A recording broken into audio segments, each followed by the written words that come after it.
নমস্কার। শুভ বিজয়ার প্রীতি শুভেচ্ছা এবং ভালোবাসা জানাচ্ছি সকলকে।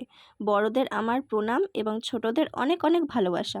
সুস্থ থাকুন, সুন্দর থাকুন, ভালো থাকুন, আনন্দে থাকুন এবং সকলকে আনন্দে রাখুন। শুভ বিজয়া। দুর্গাপূজা কাটিয়ে আর অপেক্ষা করতে পারলাম না, তোমাদের জন্য নতুন আরেকটি ব্লগিং ভিডিও নিয়ে চলে এসেছি। আসলে হাতে আর 4টে দিনের সময় আছে, তারপরেই বেরিয়ে যাব নতুন আর এক সফরে। তাই ফোনে স্পেস কমানোর ধান্দা আর কি। যাই হোক, এই কদিনে অনেক ঠাকুর দেখে নিয়েছি এবং ল্যাতও খেয়ে নিয়েছি। এবার কাজে ফেরার পালা। আমাদের গন্তব্য ছিল ভূতনাথ মন্দির আর মোটা ভোলা মন্দির। সেই হিসেবেই পৌঁছে যাই আমরা হাওড়া স্টেশন। স্টেশন থেকে হাওড়া ব্রিজের নিচে মল্লিকঘাট ফুলবাজারে পৌঁছাই। সেখান থেকে বাঁদিকের রাস্তা ধরে হাঁটা শুরু করি।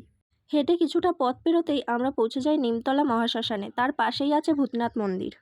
আমরা ঠাকুর দর্শন করেই বেরিয়ে আসি। মন্দিরের পাশেই দেখি কবিগুরু রবীন্দ্রনাথ ঠাকুরের সমাধি প্রাঙ্গণ। তো দেরি না করেই সেখানে প্রবেশ করি। সত্যি জায়গাটা খুব সুন্দর এবং শান্ত পরিবেশ ছিল।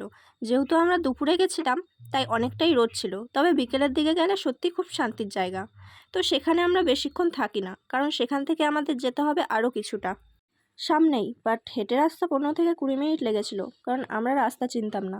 মোটাভোলা মন্দিরে আমরা পৌঁছাই দুপুরে আরতির সময়। ভেতরে আরতির সময়টা এতটাই মনোমুগ্ধকর, সেটা ভাষায় প্রকাশ করা যাবে না। এটা শুধু তোমরা সামনে থেকে দর্শন করলেই বুঝতে পারবে। ওখানে ভিডিও ফটো অ্যালাউ ছিল না, তাই আমি আর ভিডিও করিনি। কিন্তু তোমরা গিয়ে ঘুরে আসতে পারো, স্পেশালি আরতির সময়টা।